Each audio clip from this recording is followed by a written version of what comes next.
everyone, I hope you're all doing okay. This video is going to be my January monthly favourites. I know everyone says it, but I can't believe that it's the end of January and it only feels like 2 minutes ago since I was on Waterloo Bridge in London for the New Year's Eve fireworks. I can't believe a month has passed, it's just bonkers. So I haven't done a monthly favourites video in quite a long time actually. I think my last one was probably last summer, but as I'm back on YouTube now, I thought it'd be good to get back on the monthly favourites videos. So I have a mixture of beauty things and hair things and makeup things, just a general selection of the things that I've been loving this month. New year and a new start for all my beauty bits and bobs, so it's nice to be able to share some new products that I've absolutely been loving. The first thing that I've been really enjoying in this month of January is this lipstick, which I'm actually wearing now. Come a little bit closer, you can see. It's by Sleek and it is one of their True Colour lipsticks in the lovely matte packaging, and it's in the shade Coral Reef 772 and it's a sheen lipstick. And it just looks like this. It's just a lovely pinky coral tone lipstick. I think this lipstick's really versatile for both the winter season and the summer season. It's quite a summery, fruity, punchy shade, but it's also the bright shade for winter too, to add a pop of colour to your face. So I've been absolutely loving wearing this lipstick and pretty much goes with everything, so this is definitely a winner. And I think I got this in one of my beauty subscription boxes, but I know that you can get it from Superdrug from the Sleek concession. My next favourite is actually something that I featured on my blog, although very briefly, and it is the Body Shop Seaweed Mattifying Day Cream, which comes in packaging that looks like that, and it's just a really bouncy kind of cream consistency, and it smells amazing. It really does kind of smell really fresh. Now, I'm not usually one to put like moisturisers on my face. I have quite oily skin and the slightest thing triggers a breakout, which is obviously not what you want, but this was recommended to me by the makeup artist. I use this after I've cleansed and toned my face, and it just makes my face feel really fresh and clean and just doesn't feel too heavy on my skin. This can also be used as a base underneath your foundation. It kind of blurs out all the imperfections in your skin and the redness, particularly around my nose area. I think this is a really great product and it's intended for people who have oily and combination skin. Another product that I've been loving from the Body Shop is this Vitamin E moisturising cream. It comes in a really tiny little pot, and the cream is just, again, a really bouncy kind of gel-like cream. Again, not too heavy wearing on the face. I don't really tend to apply this to my whole face in general, as I've been using this one, but I do like to apply this under my eyes. Now, I seem to wake up with really large bags under my eyes. This is just a really refreshing cream that kind of perks my eyes up a little bit and makes them look less droopy and tired.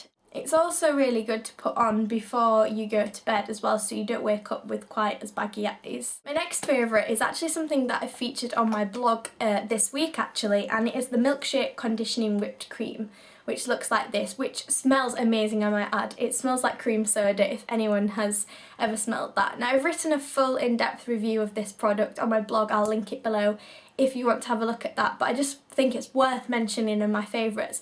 As my hair has been dyed 1,000,001 times, as you can see, I've kind of put it back to its more natural colour now and just letting it do its own thing.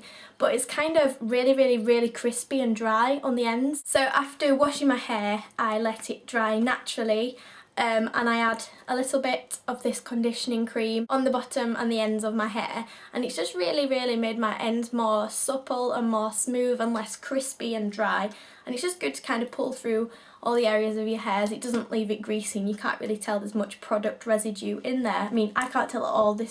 I applied this last night and you can't tell that there's anything being in there, and it leaves your hair smelling absolutely amazing. Another hair product that I've been loving is this GHD Style Final Shine Spray. Now, as I was mentioning, my hair's a little bit dull at the moment and it's kind of a bit lacklustre as I'm letting it kind of just go wild and go natural for a little bit, as it's just completely wrecked and damaged from years and years of dye and hair straightening and hair drying and curling and everything else that goes with damaging your hair, back combing.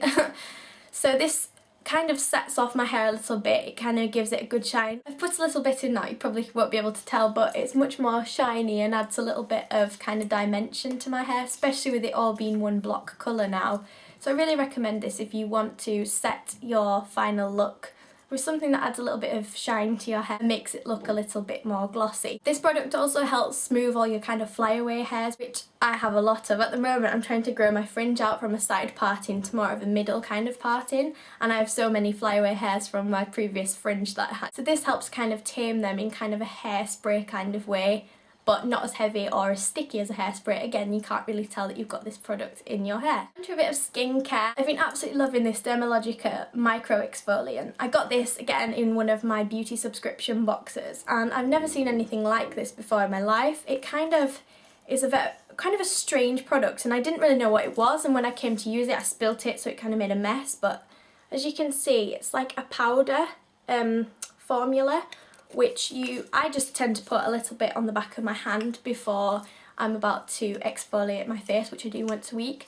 And the powder turns into kind of like a paste consistency, and you just pop it on your skin and rub it all in, and it feels like it's really, really getting down to your pores and clearing out all the impurities. And what I like about this product is it doesn't leave my skin feeling squeaky clean. You know, that kind of like squeaky feeling that you get sometimes from some cleansers. It just leaves it really, really soft and really, really bright.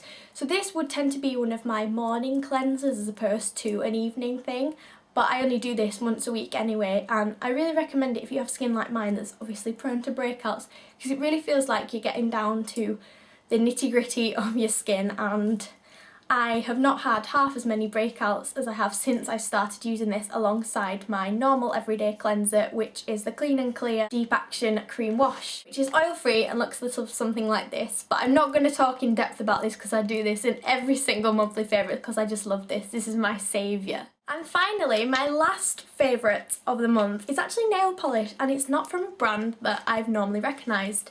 So for Christmas I received a huge box of all different kinds of colours of nail polish from a brand that I'd never heard of, but my boyfriend got it on such a good deal, how many polishes I got for the price, that we simply couldn't resist. So this is a brand called London Girl, and their packaging looks kind of similar to OPI, kind of rounded packaging, and they are really good value for money. I got the huge set of all the colours, but you can pick them up for like £2. I saw some in Camden Market that were super cheap, and the colours are just amazing. These are kind of the pearlescent shades, and this one is one of the glittery shades, and it's actually got really fine specks of glitter and little love hearts in it, which is kind of similar to the OPI Minnie Mouse collection ones. And what I wanted to say about these is, for such a cheap polish, they just will not chip at all. I have had the same polish on, which is this red colour, on my toes for nearly 3 weeks now, and I had the purple on my fingers before I took it off this morning, and I had that on for 2 weeks without it chipping. No base coat, no top coat, just going about my everyday business. And as you know, I'm a student journalist, so I'm always on my keyboard tapping away, and that tends to chip my nails a little bit, but they haven't all, and they're really good. They're really kind of elasticated, so when you apply them to the nail, they kind of bond to your nail straight away. There's no faffy drying time that takes ages, and one coat, they're so opaque that one coat does the job. So if you see these London Girl polishes dotted around anywhere, I definitely recommend that you pick them up because they are really good. Good for girls who can't always be painting the nails every night and perfecting them, because they just don't chip, and it's brilliant. And that is everything for my January favourites. I hope you enjoyed this video, everyone, and got to see a few products that might take your fancy. I'll be back again next week with another video, and I'll see you all then. Bye!